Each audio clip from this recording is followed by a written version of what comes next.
युवा कांग्रेस में राष्ट्रीय स्तर पर कुछ बड़ी नियुक्तियां हुई हैं। प्रदेश युवक कांग्रेस के अध्यक्ष और टीएस सिंहदेव के करीबी कोको पारी को राष्ट्रीय महासचिव बनाया गया है। वहीं मिलिंद गौतम रायपुर, मोहम्मद शाहिद दुर्ग, लोकेश वशिष्ठ और सूरजपुर की शशि सिंह को राष्ट्रीय सचिव बनाया गया है। अखिल भारतीय कांग्रेस कमेटी की तरफ से आदेश जारी किया गया है। कांग्रेस अध्यक्ष ने भारतीय युवा कांग्रेस के राष्ट्रीय पदाधिकारियों की नियुक्ति के प्रस्ताव को संलग्न के रूप में तत्काल प्रभाव से मंजूरी दे दी है। बता दें कि युवा कांग्रेस में 86 नए पदाधिकारी नियुक्त हुए। कांग्रेस महासचिव केसी वेणुगोपाल ने कहा कि पार्टी अध्यक्ष सोनिया गांधी ने इन सभी पदों पर नियुक्ति को मंजूरी दे दी है और सभी पदाधिकारियों को तत्काल प्रभाव से काम शुरू करने को कहा गया है। कांग्रेस महासचिव केसी वेणुगोपाल ने कार्यकारिणी की सूची जारी की है। केसी वेणुगोपाल द्वारा जारी सूची में पिछली कार्यकारिणी के 60 लोगों में से सिर्फ 18 लोगों को रिपीट किया गया है। इन लोगों को रिपीट करने के पीछे मुख्य वजह इनका बेहतर परफॉर्मेंस रहा है, इसलिए पार्टी ने इन पर दोबारा भरोसा जताया है। युवा कांग्रेस की कार्यकारिणी में रिपीट होने वाले में छत्तीसगढ़ भिलाई के राष्ट्रीय सचिव मोहम्मद शाहिद और रायपुर के मिलिंद गौतम भी शामिल है। दोनों को दोबारा राष्ट्रीय सचिव बनाया गया है। इसके अलावा युवा कांग्रेस के प्रदेश अध्यक्ष कोको पारी को बड़ी जिम्मेदारी दी गई है। कोको को युवा कांग्रेस में महासचिव का जिम्मा दिया गया है। इसके अलावा सरगुजा क्षेत्र से आने वाली शशि सिंह को राष्ट्रीय सचिव बनाया गया है। इन 4 के अलावा छत्तीसगढ़ से 5वां कोई नहीं है जिन्हें युवा कांग्रेस की राष्ट्रीय कार्यकारिणी में जगह मिली हो। गौरतलब है कि छत्तीसगढ़ में युवा कांग्रेस का चुनाव होने जा रहा है। ये चुनाव ऑनलाइन होंगे।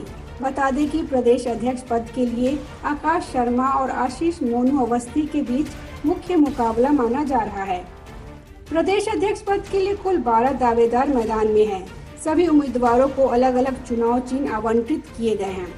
सदस्यता और मतदान 12 मई से शुरू हो जाएगा, जो 12 जून तक चलेगा। इसके माध्यम से एक प्रदेश अध्यक्ष, 8 उपाध्यक्ष, 45 महासचिव, 41 जिला नगर अध्यक्ष और 90 विधानसभा अध्यक्ष चुने जाएंगे। 2 महिलाओं के साथ 12 लोगों ने अध्यक्ष पद के लिए नामांकन दाखिल किया है। इस पद के लिए दावेदारों में आकाश शर्मा, आशीष अवस्थी, मोनू, गुलजेब अहमद, चकेश्वर गढ़पले, कमलेश करम, मानस सुमन पांड्या, मुजस्सम नजर, शशि सिंह, सूरज कश्यप, तुकाराम, विधि नामदेव और जिशान कुरैशी शामिल है। Bureau report, public news.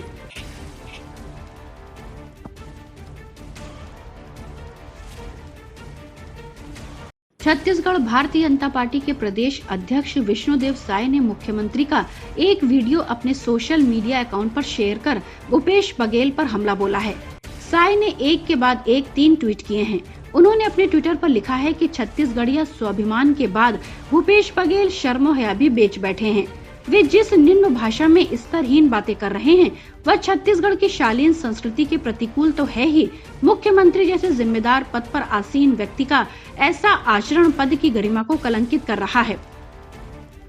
Vishnudeo Sai ने कहा कि भूपेश बघेल यह साबित करे कि भारतीय जनता पार्टी ने कब ऐसी ओछी बात कही। यह भूपेश बघेल की मानसिक गंदगी है। कांग्रेस के डीएनए में ही ऐसे विचार भरे पड़े हैं। कांग्रेस में महिलाएं कितनी सुरक्षित हैं, यह किसी से छुपा नहीं है। उन्होंने कहा कि कांग्रेस के लोग भूल गए हैं तो नगमा से पूछ लें कि छत्तीसगढ़ के कांग्रेसियों ने उनका किस तरह सांस्कृतिक अभिनंदन किया था। दरअसल कांग्रेस की यही उद्दंड और उज्जड़ फितरत है जो भूपेश बघेल जैसे नेताओं को मात्र शक्ति के विरुद्ध अपमानजनक भाषा का इस्तेमाल करने के लिए उकसाती है। दरअसल विष्णुदेव साय ने ट्विटर पर जिस वीडियो को साझा किया है वह कांकेर जिले के भेंट मुलाकात के दौरान की है। वीडियो में भूपेश बघेल ने कहा है कि कश्मीरी पंडितों और हिंदुओं की हत्याएं हो रही हैं, लेकिन केंद्र की भारतीय जनता पार्टी की सरकार मौन है। उन्हें जवाब देना चाहिए। कश्मीर के मामले में पूरे देश भर में राजनीति कर रहे थे और 370 हटाए थे। अब जाकर कश्मीर में हम जमीन खरीदेंगे, वहाँ हमारा सेब का बाग होगा, गोरी लड़कियों से शादी करके आएंगे, ऐसा बोले थे ये लोग। आज वहाँ स्थिति क्या है? भारतीय जनता पार्टी और आरएसएस के कितने लोग जमीन खरीदे हैं बता दें। प्रदेश भारतीय जनता पार्टी अध्यक्ष विष्णुदेव साय ने कहा कि कश्मीर के लिए कांग्रेस को शर्म से डूब जाना चाहिए, लेकिन भूपेश बघेल लज्जा का परित्याग कर आंखें दिखा रहे हैं। धर्म के आधार पर देश के विभाजन की जिम्मेदारी कांग्रेस यह बताए कि कश्मीर में धारा 370 क्यों लगाई थी। इसे हटाने के लिए देश को 70 साल का इंतजार क्यों करना पड़ा? कांग्रेस के तुष्टीकरण का नतीजा कश्मीर ही नहीं, सारा देश भोग रहा है। जब कश्मीर में हिंदुओं का उत्पीड़न हो रहा था, नृशंस हत्याएं हो रही थीं, पलायन के लिए हिंदू मजबूर थे, तब कांग्रेस क्या कर रही थी? विष्णुदेव साय ने कहा कि छत्तीसगढ़ में तुष्टीकरण की कांग्रेस संस्कृति को बढ़ावा देने वाले भूपेश बघेल कवर्धा में हिंदुओं को प्रताड़ित करते थे, तब उनका हिंदुत्व कहाँ खो जाता है? हिंदू और हिंदुत्व को बांट देने वाले यह बात नहीं समझ सकते कि यह हिंदू मुस्लिम नहीं, तुष्टीकरण का विवाद है और इसके लिए कांग्रेस ही जिम्मेदार है। भूपेश बघेल कांग्रेस के पाप भारतीय जनता पार्टी के सिर पर थोपने की कोशिश न करे। देश और प्रदेश की जनता सब समझ रही है। Bureau report, public news. Rajya Sabha की 4 सीटों के लिए आज शुक्रवार को मतदान शुरू हो गया है। सुबह 9 बजे से शाम 4 बजे तक विधायक मतदान करेंगे। गुरुवार को कांग्रेस के विधायक उदयपुर से जयपुर के आमेर स्थित होटल लीला पैलेस पहुंचे थे। होटल लीला पैलेस से मतदान के लिए शुक्रवार सुबह बस में बैठकर विधायक रवाना हुए। कांग्रेस विधायकों की पहली बस के साथ मुख्यमंत्री अशोक गहलोत भी होटल लीला पैलेस से रवाना हुए। इस दौरान मीडिया से बात करते हुए उन्होंने अपनी जीत और भारतीय जनता पार्टी की हार का दावा किया। मुख्यमंत्री अशोक गहलोत ने कहा कि भारतीय जनता पार्टी ने जिस तरह से तीसरा उम्मीदवार खड़ा किया है, उसको उनकी पार्टी के विधायक ही लायक नहीं कर रहे। अनावश्यक उम्मीदवार खड़ा किया गया। हार स्टैंडिंग से दूसरे उम्मीदवारों को जिताने का तुक नहीं था। प्रदेश के 3 कांग्रेस और 1 भारतीय जनता पार्टी की सीट साफ थी। उन्होंने विश्वास के साथ कहा कि पिछले चुनाव में भी भारतीय जनता पार्टी ने ऐसा ही किया था। उस वक्त भी इन्हें मात खानी पड़ी थी, इस बार भी मात खाएंगे। साथ ही मुख्यमंत्री ने कहा कि भारतीय जनता पार्टी में भगदड़ मची हुई है, उसे अपना घर संभालना चाहिए। जीत के लिए एक प्रत्याशी को 41 विधायकों के वोट की जरूरत होगी। मतदान के बाद शाम 5 बजे से मतगणना शुरू होगी, जिसके बाद शाम को परिणाम भी आ जाएंगे। राज्यसभा की 4 सीटों के लिए कांग्रेस ने रणदीप सुरजेवाला, मुकुल वासनिक, प्रमोद तिवारी को मैदान में उतारा है। वहीं भारतीय जनता पार्टी की तरफ से घनश्याम तिवारी चुनाव मैदान में हैं। निर्दलीय प्रत्याशी सुभाष चंद्रा को भारतीय जनता पार्टी ने अपना समर्थन दिया है। हार स्टैंडिंग की संभावना को देखते हुए इंटरनेट सेवा बंद कर दी गई है। राज्यसभा चुनाव से कुछ घंटों पहले जयपुर के संभागीय आयुक्त की ओर से आमेर क्षेत्र में इंटरनेट सेवा बंद करने का आदेश निकलने के बाद राजनीतिक गलियारों में इसकी चर्चा हो रही है। बाड़ेबंदी की राजनीति के दौरान सरकार की ओर से अपने ही मंत्रियों और विधायकों को नेटबंदी के भंवर में फंसाने को लेकर विपक्ष इस मुद्दे को भुनाने का पूरा प्रयास कर रहा है। ताज्जुब की बात है कि ना तो आज जयपुर में कोई परीक्षा है और ना ही ऐसे कोई हालात उत्पन्न हुए जिसके चलते नेटबंदी का कदम उठाया गया, लेकिन फिर भी आमेर क्षेत्र में की गई नेटबंदी से अपने में ही कई तरह के सवाल खड़े हो गए हैं। जयपुर के संभागीय आयुक्त की ओर से नेटबंदी का ऑर्डर निकलने जाने के बाद भारतीय जनता पार्टी के प्रदेश अध्यक्ष सतीश पूनिया ने एक तंज कसते हुए ट्वीट किया। उन्होंने कहा, पर्चा लीक होने के डर से आमेर में इंटरनेट बंद। हार स्टैंडिंग की संभावना को देखते हुए जांच एजेंसियों द्वारा फोन टैपिंग भी की जा रही है। Bureau report, public news.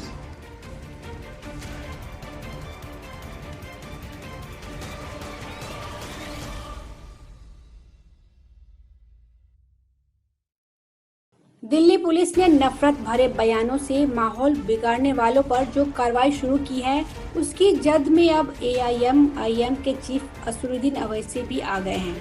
भड़काऊ बयानों को लेकर दिल्ली पुलिस की तरफ से दर्ज की गई 2 FIR में AIM चीफ असरुद्दीन अवैसी का नाम भी शामिल किया गया है। इसके साथ ही यति नरसिंहानंद का भी नाम FIR में जोड़ा गया है। ये दोनों नाम उस FIR में शामिल है जिनमें पहले ही नुपुर शर्मा के अलावा 8 अन्य लोगों के खिलाफ केस दर्ज किया गया था। दिल्ली पुलिस ने माहौल खराब करने के मामले में जो 2 FIR दर्ज की है, उस मामले में सोशल मीडिया प्लेटफॉर्म को भी नोटिस जारी कर उनसे जानकारी मांगी है। दिल्ली पुलिस ने इसके साथ ही एक अपील भी की है कि ऐसे पोस्ट से बचा जाए जिससे माहौल खराब हो सकता है। इससे पहले दिल्ली पुलिस ने बीजेपी के पूर्व प्रवक्ता नुपुर शर्मा के खिलाफ पैगंबर मोहम्मद पर एक टीवी डिबेट के दौरान अपमानजनक टिप्पणी को लेकर FIR दर्ज की है। इसके साथ ही पैगंबर मोहम्मद को लेकर सोशल मीडिया पर भड़काऊ पोस्ट को लेकर 8 अन्य लोगों के खिलाफ भी एफआईआर दर्ज की थी।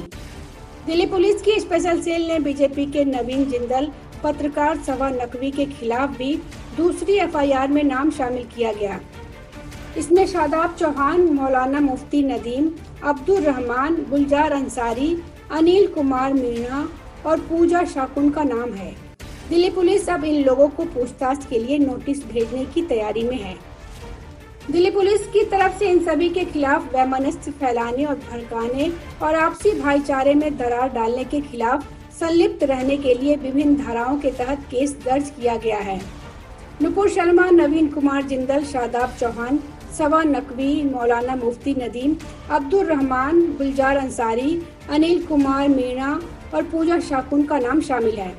दिल्ली पुलिस की IFSO यूनिट ने इन लोगों के खिलाफ अलग अलग प्रावधानों के तहत केस दर्ज किया है। गौरतलब है कि इससे पहले पैगंबर मोहम्मद पर विवादित टिप्पणी को लेकर बीजेपी पहले ही कार्रवाई करते हुए नुपुर शर्मा को सस्पेंड कर चुकी है, जबकि नवीन जिंदल को पार्टी से निकाल दिया गया है। Intelligence fusion and strategic operation ने समाचार एजेंसी ANI से बात करते हुए बताया कि पुलिस ने कई लोगों के खिलाफ एफआईआर दर्ज की है और सामाजिक ताने बाने को चोट पहुंचाने की मंशा से गलत जानकारी फैलाने में उनकी भूमिका को लेकर जांच की जाएगी। Bureau report, public news.